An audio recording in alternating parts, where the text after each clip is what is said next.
Ẹ jẹ́ ká gbàdúrà ní orúkọ Jésù. Amen. Olúwa a dúpẹ́ torí pé o tún mú wa dé lónìí nígbà tá a lọ ní eléyìí tó lọ àwọn tí à ń bá sọ̀rọ̀ rẹ o jẹ́ kán wà láyé o jẹ́ kán wà láàyè o tún mú wa padà wá àtúbà wọn ní àlàáfíà. Bàbá dúpẹ́ o ṣe gba ọpẹ́ ẹ wa ohun tí a fi nílé wá sórí móhùnmáwòrán yìí òjò ṣẹlẹ̀ sí wa. Bàbá a fẹ́ máa lọ nínú ọ̀rọ̀ rẹ báyìí wá darapọ̀ mọ́ wa o.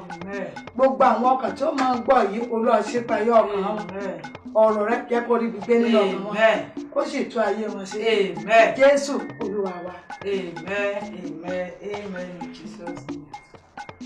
A dúpẹ́ fún oore ọ̀fẹ́ tí Ọlọ́run tún fún wa láti ti lè pàdé ní ọ̀sẹ̀ yìí. Kì í ṣe ti ẹ tí ń fẹ́ o kì í ṣe ti ẹ tí ń sáré o bí kò ṣe ti Ọlọ́run tó ń ṣe àánú. Àánú la rí gbà.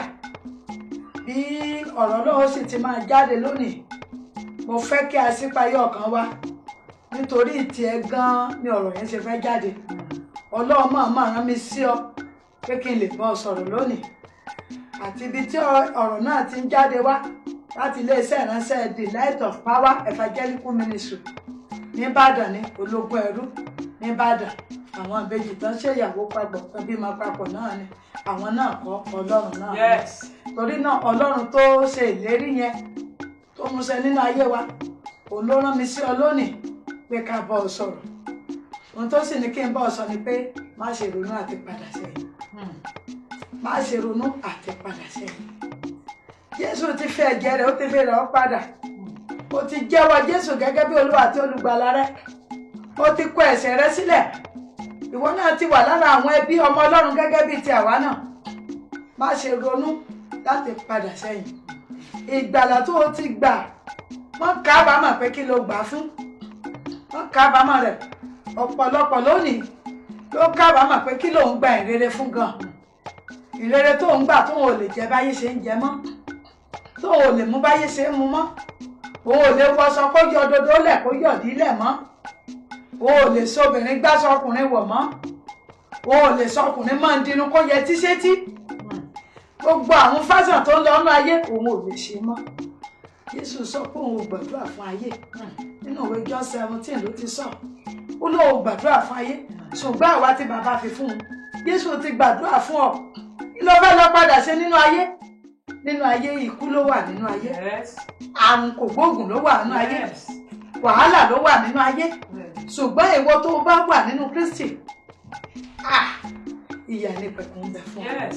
Má ronú àti padà sínú ayé ọ̀pọ̀lọpọ̀ ẹ̀rù ó fẹ́ dá padà sínú ayé àìsàn tó ń ṣe òun ìgbà tí tó bá jẹ́ pé inú ayé lòun wà ní òun ó lè tọ̀ babaláwo lọ.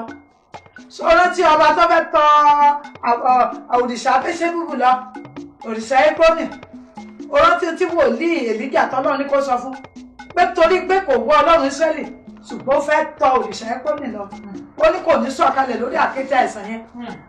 Àkéte àìsàn tó wà lórúkọ Jésù máa bọ́ gbé òdìdé.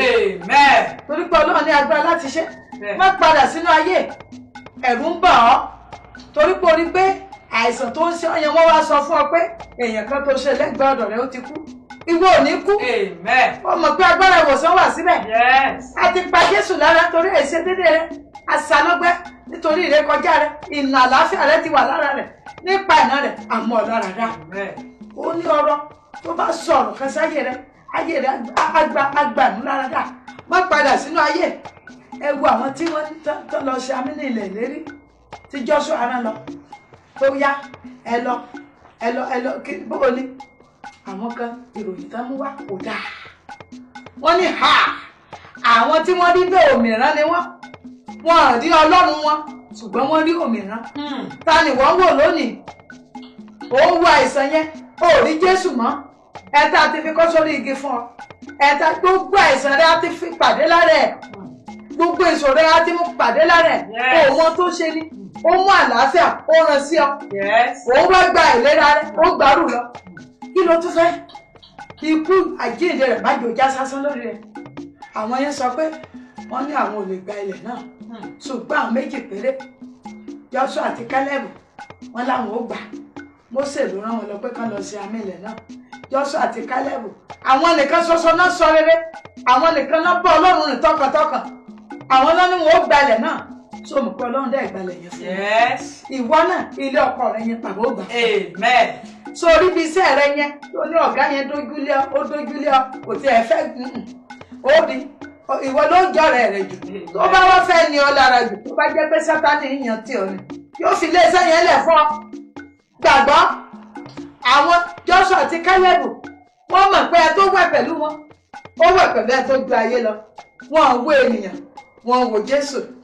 Ẹ̀bọ ní èsì tán mú wá ó dára nígbà táwọn míín sọ pé àwọn ò lè gbalẹ̀ náà. Tá a bá wo ìwé Nọ́mbà orí 13 27 to 33.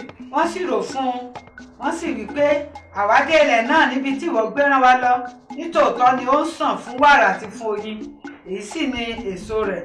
Ṣùgbọ́n alágbára ni àwọn ènìyàn tí ń gbé inú ilẹ̀ náà, ìlú olódi sì ni ìlú wọn, wọ́n tóbi gidigidi, àti pẹ̀lúpẹ̀lú àwárí àwọn ọmọ Ánákì níbẹ̀. Àwọn ará Amálẹ́kì sì gbé ilẹ̀ gúúsù, àti àwọn Hítì àti àwọn Jẹ́búsì àti àwọn Ámórì ń gbé orí òkè. Àwọn ará Kénáánì sì gbé ẹ̀bá òkun àti ní agbègbè Jọ́dánì. Kálẹ́bù sì pa àwọn èèyàn náà lẹ́nu mọ́ níwájú Mósè. Ó sì wí pé ẹ jẹ́ kí a gòkè lọ lẹ́ẹ̀kan kí a sì gbà á, nítorí pé àwa lè ṣẹ́ ẹ. Ṣùgbọ́n àwọn ọkùnrin tí ó bá gòkè lọ wí pé àwa kò lè gòkè tó àwọn ènìyàn náà lọ, nítorí tí wọ́n lágbára jù wá lọ. Wọ́n sì mú ìbúburú tilẹ̀ náà tí wọ́n ti ṣe àmì wá fún àwọn ọmọ Ísírẹ́lì, wípé ilẹ̀ náà tí àwa làjà láti ṣe àmì rẹ̀, ilẹ̀ tí ń mú àwọn èèyàn rẹ̀ jẹ́ nì, àti gbogbo ènìyàn tí àwa rí nínú rẹ̀ jẹ́ ènìyàn tí ó sì gbọ̀nlẹ̀. Praise the Lord. Hallelujah.